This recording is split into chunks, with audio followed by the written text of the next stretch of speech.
Hello, Erin. It is lovely to see you, as always. You too. And hello, dear viewer. Welcome to the latest episode of Ask Erin, Dear Beth. Beth, tell us about our challenge today. Yeah, great question. So today we're going to look at the IDR. So if you're not familiar with the IDR, it's the Image Data Resource. It's a great place to look for public data sets.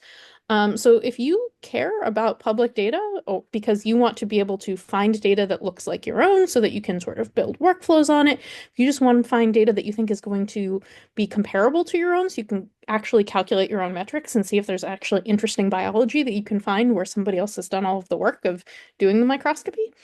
So we're big fans of the IDR, but it can be a little bit challenging sometimes to find and download the data that you want. And so we're going to show you today how I have done that for a particular data set. Let me go ahead and share my screen. Uh, so you can find the IDR at idr.openmicroscopy.org. And there's two parts to it. There's the cell IDR and the tissue IDR. Um, if we look at the cell IDR, which is what I think it has 82 different experiments in there.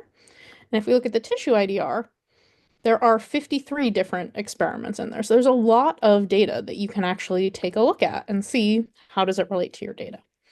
So in this particular case, we were looking for a particular microscopy phenotype. We were really just looking for cells. And so we browsed around in the IDR and we came across this data set that we liked a lot, which was this screen for lincRNAs. And if you look at the side here, you see a lot of information about uh, different aspects of the screen technology type, how it was made. It's all really well annotated, and metadata is one of our favorite things. And is it, Absolutely. Erin?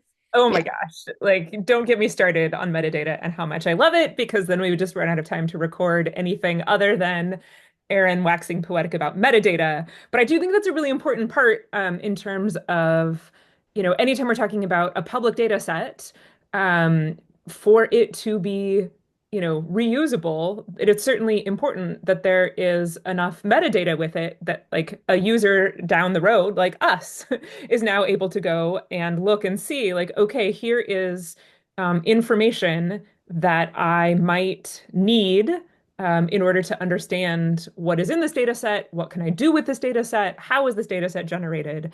And the IDR is definitely a favorite of ours for many reasons, but a big one being that they do require lots of metadata to be published with the images themselves.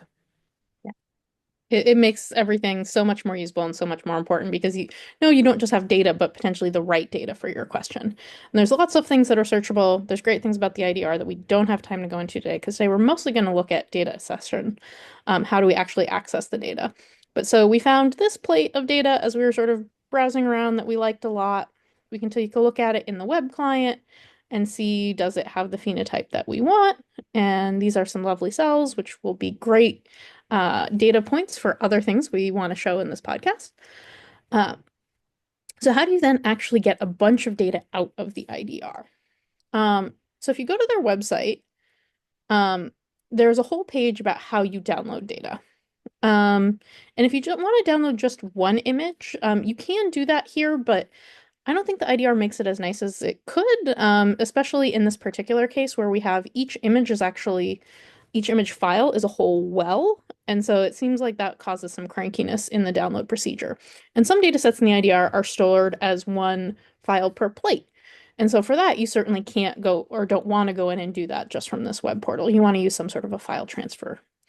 Um, I think that is like an important thing to note about when thinking about like getting the fi again, like getting the files themselves off of the IDR, that like different data sets, they're not actually like converted to some standardized format. Like the data is, as it was acquired, and different researchers are using different microscopes or saving their data in different formats. And so again, as you mentioned, like here, the data set we stumbled upon and were interested in has the files themselves are saved out differently from perhaps if we were to browse in into another data set. So that can even be, maybe you want to parse the data by like what is the file format? I want to get familiar with using a certain way that data is structured. There's all sorts of different things to consider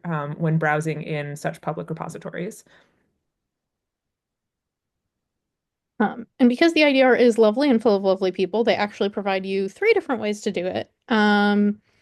And which one you do should be really up to you and what you're comfortable with. This is the one they recommend is one called Globus, which I've never actually tried before, but it looks really easy. Um, but we're used to shipping around files by something called FTP, which is the File Transfer Protocol.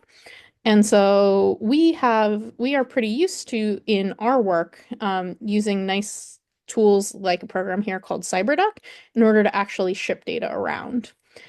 And CyberDuck is nice because it's free, it's open source. And so um, I've actually been able here to make a bookmark where I can actually, maybe I can even show the bookmark. No, maybe I can just edit the bookmark over and over again. Um, but I can put in from IDR what they would think that the connection should be. Um, and then when I copy and paste this in and tell it that I want to connect anonymously, I'm not going to do it because I'm already connected and I think it'll freak out if I try to do that. But that should be in theory all you need to do. And then I have this where I've now bookmarked this where I can connect to the IDR and I can download any of this data that I want, which is terabytes going on a petabyte. So I'm not going to download all of it, but then if I want to figure out what is the right data that I want, all I do is I just go back and I look at my web client. I can just pull the IDR number, which is 56. And then if I wanted, I could download that entire IDR project or that entire IDR screen. But here I've just downloaded a couple wells of data so that I can use that for prototyping another project. But absolutely, especially if you're still prototyping the microscopy that you're going to do and the imaging you're going to do, it's really important to understand, can you measure the thing you want to measure in the data that you have? And so one way to do that, and one thing you shouldn't neglect to do, is by collecting pilot data. But if you want to get a sense of, if I had the prettiest possible version of the data that I think I'm going to have, can I figure out a workflow to quantify it accurately? And public data is a great way for doing that. Anything else you would add today? Ask Aaron. Well, Beth, you mentioned that you use this to like from CyberDuck to like just download. So do you mind showing us like Sure. how do you even get that last couple, the last Yeah. step here of the download?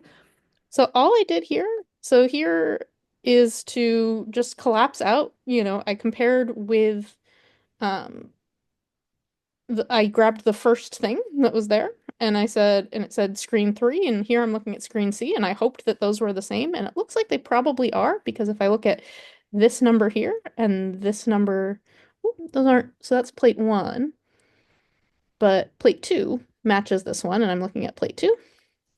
So that should be the same.